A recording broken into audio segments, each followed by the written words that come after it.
मुंबई के पायधुनी इलाके में एक ही परिवार के 4 सदस्यों ने रात में बिरयानी और तरबूज खाया और अगली सुबह उनकी रहस्यमयी मौत हो गई।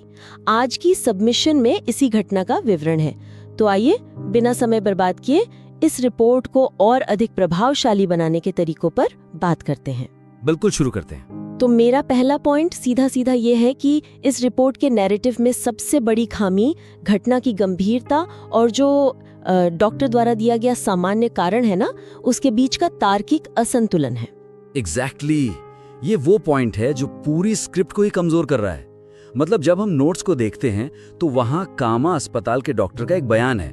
हाँ, वो अपच वाला बयान, राइट? हाँ, वो बयान कह रहा है कि रात में भारी खाना जैसे बिरयानी और उसके ऊपर से कटे हुए तरबूज खाने से अपच हो सकती है, या फिर कटे हुए फलों में बैक्टीरिया पनप सकते हैं जिससे डायरिया या क्रैम्प्स हो सकते हैं। अब समस्या ये है कि लेखक ने इस एक बयान को ही कहानी का मुख्य आधार मान लिया है। मतलब हम यहाँ एक या दो लोगों के पेट खराब होने की बात नहीं कर रहे हैं। सही बात है। 40 वर्षीय अब्दुल्ला बोकाडिया, उनकी 35 वर्षीय पत्नी नसरीन और उनकी 2 जवान बेटियां आयशा और ज़ैनब, इन चारों की अचानक मौत हो गई है। और यहीं पर बात अटक जाती है। मतलब इन नोट्स को देखकर मुझे लगता है कि यहाँ ये तर्क स्थापित करने की कोशिश की जा रही है कि रात 1:30 बजे तरबूज खाने और पाचन धीमा होने से ये हादसा हुआ, जो कि गले नहीं उतरता। बिल्कुल। लेकिन क्या एक सामान्य अपच से एक ही घर में एक ही रात में एक साथ 4 मौतें हो सकती हैं? ये ऐसा है जैसे किसी गगनचुंबी इमारत के ढहने का कारण सिर्फ एक ढीली ईंट को बताया जा रहा हो। बहुत सही एनालॉजी दी आपने। मतलब एक ढीली ईंट से पूरी इमारत नहीं गिरती, है ना? दर्शक के पास अपना एक बेसिक सामान्य ज्ञान होता है। जब आप उसे बताते हैं कि बस फूड पॉइजनिंग या गैस से पूरा परिवार खत्म हो गया, तो वो तुरंत इस नैरेटिव से डिस्कनेक्ट हो जाता है। मुझे लगता है कि लेखक शायद ये दिखाना चाह रहे थे कि एक छोटी सी लापरवाही कितनी भारी पड़ सकती है। हाँ, उनका इंटेंशन शायद वही था। लेकिन वो ये भूल गए कि जब दावा इतना बड़ा हो, यानी 4 मौतें, तो उसका कारण भी उतना ही ठोस और साइंटिफिक होना चाहिए। केवल अपच या सामान्य बैक्टीरिया इस अत्यंत गंभीर परिणाम को जस्टिफाई नहीं कर सकते। बिल्कुल नहीं कर सकते। इससे क्या होता है ना, पूरी जांच का जो सबसे महत्वपूर्ण पहलू है वो पटरी से उतर जाता है। दर्शक अब आपकी कहानी पर, आपकी इन्वेस्टिगेशन पर शक करने लगता है। तो फिर सवाल ये उठता है कि एक रिपोर्टर या लेखक के तौर पर इस तार्किक गैप को भरा कैसे जाए? मतलब अगर डॉक्टर ने कैमरे पर या अपने बयान में यही बात कही है, तो हम अपनी तरफ से तो कुछ नहीं कर सकते ना? नहीं, हम अपनी तरफ से कुछ भी नहीं गढ़ेंगे, लेकिन हम पत्रकारिता के टूल्स का इस्तेमाल करके अन्य गंभीर संभावनाओं का स्पष्ट उल्लेख जरूर करेंगे। वो कैसे? मेरा सुझाव ये है कि डॉक्टर के सामान्य बयान को केवल एक शुरुआती राय या प्राथमिक अनुमान के तौर पर पेश करें। उसे अंतिम सत्य मत बनाइए। ओह, अच्छा। मतलब इसे बस एक स्टार्टिंग पॉइंट रखें। एग्जैक्टली। और इसके साथ साथ फोरेंसिक जांच और टॉक्सिकोलॉजी के एंगल को प्रमुखता से शामिल करें। इससे कहानी में जो लॉजिक मिसिंग है ना, वो वापस आ जाएगा और दर्शकों को एक बहुत ही ठोस और विश्वसनीय जानकारी मिलेगी। मैं समझ रही हूँ। यानी हम डॉक्टर की बात को खारिज भी नहीं कर रहे हैं, बल्कि उसे एक बड़े कैनवस पर रख रहे हैं। बिल्कुल सही कहा आपने। तो इसके कुछ ठोस उदाहरण क्या हो सकते हैं? मतलब स्क्रिप्ट को लिखते समय किन शब्दों या वाक्यों का इस्तेमाल किया जाना चाहिए जिससे ये गैप भरे? उदाहरण के लिए स्क्रिप्ट में स्पष्ट रूप से ये बताया जाना चाहिए कि पुलिस अब फोरेंसिक और टॉक्सिकोलॉजी रिपोर्ट का इंतजार कर रही है, जो मौत के असली कारण का खुलासा करेगी। हाँ, ये लाइन होनी चाहिए। आप इसे ऐसे लिख सकते हैं जैसे कॉमा अस्पताल के डॉक्टरों ने भले ही शुरुआती तौर पर इसे अपच और बैक्टीरिया से जोड़कर देखा हो, लेकिन चंद घंटों के भीतर 4 मौतों ने पुलिस को किसी गहरे रहस्य की तरफ सोचने पर मजबूर कर दिया है। वाह, ये बहुत हुकिंग है ना? और फिर आप जोड़ सकते हैं कि असली सच विसरा और टॉक्सिकोलॉजी रिपोर्ट से ही सामने आएगा। ये लाइन अपने आप में कहानी की गहराई बहुत बढ़ा देती है। इसी से जुड़ा एक और एंगल मुझे नजर आता है जो इस तार्किक गैप को और अच्छे से भर सकता है। बताइए, कौन सा एंगल? क्या ऐसा नहीं हो सकता कि तरबूज में किसी तरह की खतरनाक केमिकल मिलावट की गई हो? बहुत मुमकिन है। मतलब आजकल हम अक्सर सुनते हैं कि फलों को ज्यादा लाल या मीठा दिखाने के लिए उनमें हानिकारक केमिकल्स के इंजेक्शंस लगाए जाते हैं, या हो सकता है उन पर कोई बेहद जहरीला कीटनाशक लगा हो। बिल्कुल। और यही वो सवाल हैं जो आपकी स्क्रिप्ट में होने चाहिए। है ना? क्योंकि साधारण फूड पॉइजनिंग और किसी केमिकल जहर में बहुत बड़ा अंतर होता है। बहुत बड़ा अंतर होता है। एक सामान्य बैक्टीरिया आपको ज्यादा से ज्यादा डायरिया दे सकता है, लेकिन एक पूरे परिवार को कुछ ही घंटों में खत्म कर देने वाला एजेंट कोई आम बैक्टीरिया तो नहीं हो सकता। बिल्कुल नहीं। तो रिपोर्ट में ये सवाल उठाया जाना चाहिए कि क्या नल बाजार से लाए गए उस तरबूज में कोई ऐसा रसायन था जिसने शरीर में जाते ही जहर का काम किया। राइट।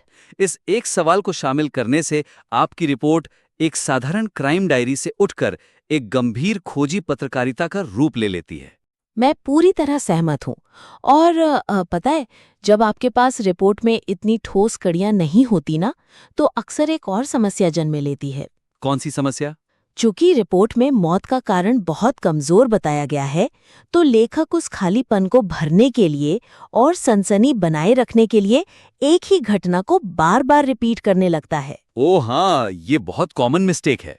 तो मेरा दूसरा टॉपिक सेंटेंस यही है कि रिपोर्ट की वर्तमान संरचना में एक ही घटनाक्रम का अनावश्यक दोहराव है, जो कहानी के स्वाभाविक प्रवाह को पूरी तरह बाधित करता है। बिल्कुल। अगर आप इस स्क्रिप्ट की बनावट को ध्यान से देखें ना, तो ये समस्या साफ नजर आती है। हमारे पास एक टाइमलाइन है, एक बहुत सीधी सी टाइमलाइन। हाँ, 25 अप्रैल की रात को बोकाडिया परिवार में दावत होती है।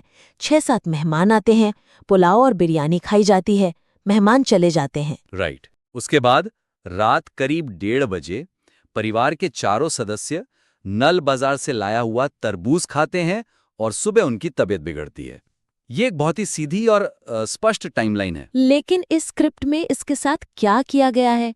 इसे 3 अलग-अलग जगहों पर दोहराया गया है। एग्जैक्टली। सबसे पहले जब एंकर रिपोर्ट का इंट्रो पढ़ता है, तो वो ये पूरी कहानी विस्तार से बताता है। हाँ, पूरा मेन्यू कार्ड पड़ता है। और उसके बाद जब रिपोर्ट का वॉइस ओवर शुरू होता है, तो वही पुलाव, वही मेहमान और वही 1:30 बजे तरबूज खाने के बाद फिर से उसी तरह बताई जाती है। और जैसे इतना काफी नहीं था, इसके बाद पड़ोसियों का एक बयान या बाइट डाली गई है, जिसमें पड़ोसी भी कैमरे पर आकर ठीक वही बातें फिर से दोहरा रहा है। मुझे लगता है कि लेखक यहाँ ये मानकर चल रहा है कि बार बार एक ही टाइमलाइन पर वापस जाने से कहानी का रहस्य और गहरा होगा। हाँ, उन्हें लगता है कि बार बार रिमाइंड कराएंगे तो टेंशन बिल्ड होगी। बिल्कुल। उन्हें शायद लगता है कि दर्शक को बार बार वो रात याद दिलाने से टेंशन बिल्ड होगी, लेकिन असर एकदम उल्टा हो रहा है। कहानी का जो विकास है, जो डेवलपमेंट है, वो वहीं रुक जाता है। दरअसल मनोवैज्ञानिक तौर पर जब आप एक ही बात को 3 बार सुनते हैं, तो आप कहानी में आगे बढ़ने के बजाय वहीं एक लूप में फंस जाते हैं। आप बेवजह अपना और दर्शक का समय बर्बाद कर रहे हैं। सही बात है। जब कोई दर्शक या पाठक एक ही तथ्य को बार बार सुनता है, तो उसे लगता है कि इस रिपोर्टर के पास मुझे बताने के लिए कोई नई जानकारी नहीं है। इससे नई जानकारी को सामने आने से रोका जा रहा है। तो फिर इसका उपाय क्या है? मेरा सुझाव यह है कि कहानी को एक रैखिक यानी एक लीनियर टाइमलाइन में पुनर्गठित किया जाए। Linear timeline. हाँ, पूरी घटना का क्रम केवल एक बार स्पष्ट रूप से बताया जाना चाहिए और फिर सारा ध्यान जांच और उसके बाद के प्रभावों पर केंद्रित किया जाना चाहिए। बिल्कुल। लीनियर स्ट्रक्चर किसी भी अच्छी क्राइम या मिस्ट्री रिपोर्ट की रीढ़ होती है। आइए इसके लिए कुछ ठोस उदाहरण देखते हैं कि इसे पन्ने पर कैसे उतारा जाए। हाँ, प्लीज बताइए। सबसे पहले तो इस दोहराव को पूरी तरह से काट दें। रिपोर्ट की शुरुआत हम सीधा पायधुनी के मुगल बिल्डिंग के फ्लैट नंबर 9 के उस खौफनाक सन्नाटे और उन मौतों के जिक्र से कर सकते हैं। इंट्रो में सिर्फ इतना बताएं कि खुशहाल परिवार रातों रात कैसे खत्म हो गया। मुझे ये अप्रोच वास्तव में पसंद है, क्योंकि इससे हम दर्शक को तुरंत उस फ्लैट के दरवाजे तक ले जाते हैं, बजाय इसके कि हम सीधे मेन्यू कार्ड पढ़ने लगे। एग्जैक्टली।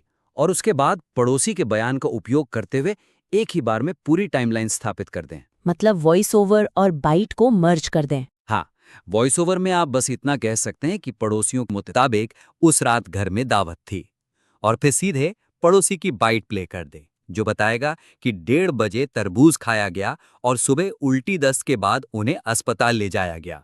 बस। बहुत बढ़िया। इसके बाद आपको पुलाव, दावत या 1:30 बजे के टाइम स्टैम्प पर वापस जाने की कोई जरूरत नहीं है। लेकिन यहाँ एक छोटी सी चुनौती है। क्या? अगर हम इस दोहराव को पूरी तरह हटा देते हैं तो स्क्रिप्ट की ओवरऑल लंबाई कम हो जाएगी। जो समय हमने यहाँ बचाया है उसका उपयोग हम कहाँ करेंगे? और यहीं पर वो गहराई आती है जिसकी हमने पहले सेगमेंट में बात की थी। उस बचे हुए समय का उपयोग आप पुलिस की आगे की कार्रवाई को विस्तार से बताने में करें ना। अच्छा, मतलब इन्वेस्टिगेशन पार्ट को बढ़ाएं? बिल्कुल। दर्शक ये जानना चाहता है कि अब आगे क्या हुआ। आप बता सकते हैं कि फ्लैट से जो फूड सैंपल्स लिए गए उनका क्या हुआ। क्या उन्हें किसी अत्याधुनिक लैब में भेजा गया है? अस्पताल में मृतकों के बॉडी सैंपल्स की जांच प्रक्रिया कैसे काम करती है? हाँ, ये बहुत इंटरेस्टिंग डिटेल्स हैं।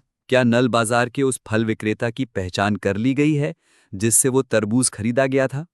ये वो डिटेल्स हैं जो कहानी को वास्तव में आगे बढ़ाती हैं। ये डिटेल्स कहानी को सिर्फ आगे ही नहीं बढ़ाती बल्कि दर्शक को जांच प्रक्रिया का हिस्सा भी बनाती हैं। बिल्कुल। अब जब हम इस पूरी घटना को सुलझा लेते हैं, टाइमलाइन को सीधा कर लेते हैं, तो अंततः बात आती है कि हम इस रिपोर्ट को खत्म कैसे कर रहे हैं।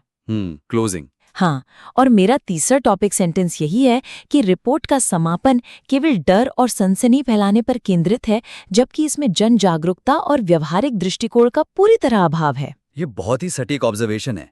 किसी भी पत्रकारिता के पीस का जो अंतिम हिस्सा होता है ना, वो ये तय करता है कि दर्शक किस भावना के साथ अपना टीवी या मोबाइल बंद करेगा। एग्जैक्टली। विलास अठावले की जो रिपोर्ट इस स्क्रिप्ट के अंत में शामिल की गई है, वो सच कहूं तो एक अजीब सा माहौल बनाती है। उस रिपोर्ट में क्या कहा गया है? सिर्फ इतना कि इस घटना के बाद पायधुनी और नल बाजार के फ्रूट मार्केट से तरबूज पूरी तरह गायब हो गए हैं और लोग भारी खौफ में हैं। बस। हाँ, बस कहानी यहीं खत्म हो जाती है।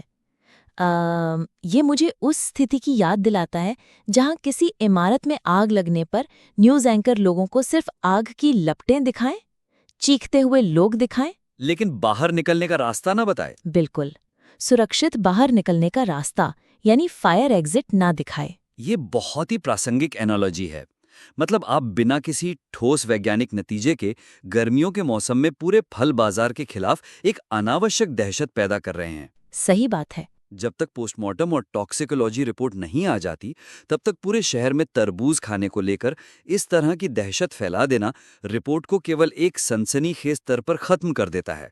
ये कोई समाधान तो नहीं है। मुझे लगता है लेखक की नीयत शायद ये दिखाने की थी कि इस घटना का आम लोगों पर कितना गहरा असर हुआ है। हाँ, इम्पैक्ट दिखाना चाहते होंगे। हाँ, इम्पैक्ट दिखाना गलत नहीं है, लेकिन सिर्फ खौफ पर कहानी छोड़ देना समस्या है। इसलिए मेरा सुझाव ये है कि खौफ के एंगल को सतर्कता यानी एक एक्शनेबल अवेयरनेस में बदलें।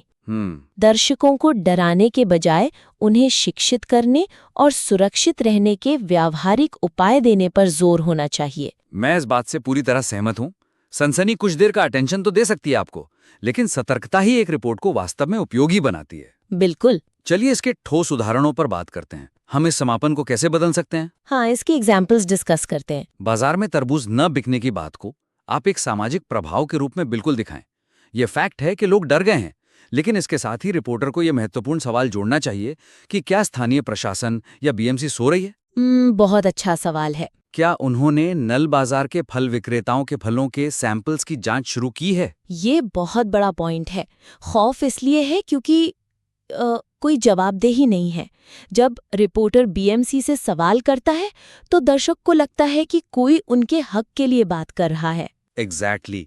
और इसके अलावा समापन में दर्शकों के लिए खुद को सुरक्षित रखने की सलाह भी शामिल की जानी चाहिए। वो कैसे? आप एंकर या वॉइस ओवर के जरिए ये कह सकते हैं कि जब तक पोस्टमार्टम और फूड सैंपल की अंतिम रिपोर्ट सामने नहीं आती, तब तक खौफजदा होकर फल खाना छोड़ने के बजाय कुछ बुनियादी सावधानियां बरतें। जैसे कि फलों को खाने से पहले अच्छी तरह साफ पानी से धोएं। अगर तरबूज या कोई भी फल काट लिया है तो उसे तुरंत खाएं। उसे घंटों तक फ्रिज के बाहर खुला न छोड़ें। और सबसे जरूरी, रात में बहुत ज्यादा भारी भोजन करने के बाद अधिक मात्रा में फल खाने से बचें, क्योंकि ये पाचन तंत्र पर भारी पड़ता है। लेकिन क्या आपको नहीं लगता कि क्राइम रिपोर्ट के अंत में इस तरह के हेल्थ टिप्स देना थोड़ा अटपटा या बोरिंग लग सकता है? मतलब क्या दर्शक ये नहीं सोचेगा कि मैं तो यहाँ मिस्ट्री देखने आया था, मुझे ये ज्ञान क्यों दिया जा रहा है? ये एक जायज सवाल है, लेकिन देखिए, यहाँ इसे ज्ञान के रूप में नहीं, बल्कि क्राइसिस मैनेजमेंट के रूप में पेश किया जाना है। अच्छा, क्राइसिस मैनेजमेंट। हाँ, जब एक पूरे परिवार के इस तरह रहस्यमयी मौत हो जाती है, तो दर्शक के मन में सबसे पहला डर ये आता है कि कहीं मेरे परिवार के साथ ऐसा ना हो जाए। हाँ, ये डर तो स्वाभाविक है। ऐसे में ये बुनियादी सावधानियां उन्हें उस डर पर नियंत्रण का एहसास दिलाती हैं। ये आपकी स्क्रिप्ट को व्हाट्सएप पर आने वाले किसी रैंडम डराने वाले फॉरवर्ड मैसेज से अलग करती हैं। बिल्कुल। ये चीजें आपकी रिपोर्टिंग को अधिक परिपक्व और जिम्मेदार बनाती हैं। ये एक बहुत ही पावरफुल शिफ्ट है, मतलब दहशत से सशक्तिकरण की ओर। तो मुझे लगता है आज की इस समीक्षा में हमने मुख्य रूप से 3 स्तरों पर इस रिपोर्ट को खोलने की कोशिश की है। हाँ, बिल्कुल। सबसे पहले हमने कंटेंट की गहराई और तार्किकता पर बात की। हमने देखा कि कैसे केवल अपच और एक सामान्य मेडिकल बयान पर निर्भर रहने से कहानी में एक तार्किक गैप पैदा हो गया। और सुझाव ये है कि डॉक्टर की राय को सिर्फ एक शुरुआती बिंदु माने और फोरेंसिक, टॉक्सिकोलॉजी और केमिकल मिलावट जैसे गंभीर जांच के पहलुओं को शामिल करके इस गैप को भरें। बिल्कुल। और दूसरा पहलू था संरचना और प्रवाह। हमने देखा कि कैसे एक ही घटनाक्रम, यानी वो दावत और 1:30 बजे तरबूज खाने वाली बात, उसके दोहराव ने कहानी को धीमा कर दिया और नई जानकारी को रोक दिया। हाँ, वो लूप वाली प्रॉब्लम। एग्जैक्टली। इसका ठोस समाधान ये है कि कहानी को एक लीनियर टाइमलाइन में पुनर्गठित करें। फ्लैट के सन्नाटे से शुरुआत करें, पड़ोसी के बयान से एक बार में टाइमलाइन स्पष्ट करें और फिर दोहराव से जो समय बचा है उसका उपयोग पुलिस की आगे की लैब जांच प्रक्रियाओं को समझाने में करें। और अंत में हमने इस पूरी रिपोर्ट के दृष्टिकोण पर बात की। कहानी को सिर्फ नल बाजार के गायब तरबूजों और लोगों के खौफ पर खत्म करना एक अधूरापन है। सही बात है। सुझाव ये है कि इस खौफ को सतर्कता में बदले, बीएमसी की जवाबदेही पर सवाल उठाएं और दर्शकों को दहशत में आने के बजाय फल खाने से जुड़ी बुनियादी सावधानियों के बारे में शिक्षित करें। ये वो बदलाव हैं जो किसी भी सामान्य ड्राफ्ट को एक बेहतरीन, परिपक्व और प्रामाणिक पीस में बदल सकते हैं। मतलब जब आप लॉजिक को कसते हैं, स्ट्रक्चर को सीधा करते हैं और अपने दर्शक को समाधान देते हैं, तो आपकी रिपोर्टिंग का असर कई गुना बढ़ जाता है। बिल्कुल। हमें पूरी उम्मीद है कि ये फीडबैक इस स्क्रिप्ट को और ज्यादा धारदार बनाएगा। श्रोता से अनुरोध है कि वे इन 3 प्रमुख बदलावों के साथ अपने काम को फिर से सबमिट करें ताकि हम उस पर आगे और भी गहराई से चर्चा कर सकें। हाँ, हम इंतजार करेंगे। क्योंकि हर ड्राफ्ट में सुधार की गुंजाइश होती है और यही प्रक्रिया हमें बेहतर बनाती है। आज की चर्चा यहीं समाप्त करते हैं।